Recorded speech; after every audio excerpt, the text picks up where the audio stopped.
The question is it possible for me to develop new beliefs that I don't believe right now? The answer is yeah. So what's that process look like? So the process is you can read new beliefs to life.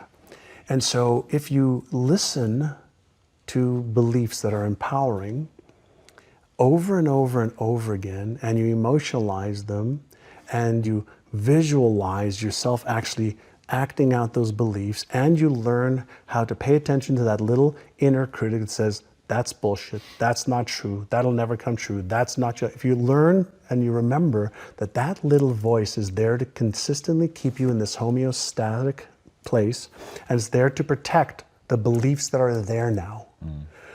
The latest research shows that to develop, a new pattern takes between 66 days and 365 days. How do you help people be consistent long enough to form that? Like when people talk about, it takes 28 days to form a new habit, it's like, okay, I can get my head around that. Yeah. But when you start talking about 100 days, 365 days, it gets pretty daunting. For adults, yeah, it does. So you have to use intrinsic and extrinsic motivation. So you have to start everybody off, well, why is it important for you to be able to develop these new beliefs? Like, what will your life be like if you had them right now? What would your family life be like? You have to give them a benefit that's greater than the switch cost. That's interesting. Right? So the switch cost is something that our brain resists. The only human that likes change is a wet baby. Every other human being is resistant to it because safety first and homeostasis and energy conservation. So we are biologically wired not to want to change. So we have to deliberately coax the brain into motivational reasons, emotional reasons. You have to have intrinsic reason. Why must you do this? And so you can use pain as a frame as well. So if you don't, then are you okay with your life being like this at this age in 5 years, in 10 years, in 20 years?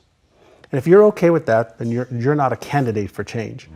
But if you're committed to letting go of the old so you can create the new, and you create motivations every day, that's where the power is. Remember earlier, progress, not perfection. So anybody can do 1 minute or 10 seconds. So if you can start to formulate a habit, a daily habit, a weekly habit, it doesn't matter how long it is.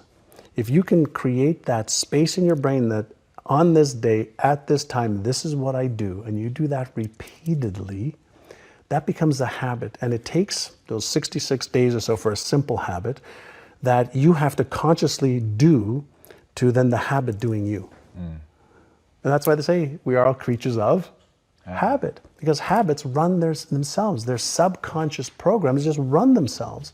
Most people don't take the time to become aware, what are my empowering habits? What are my disempowering habits? And then the next question is, well, how do I release this one? And how do I strengthen this one or create a whole new one?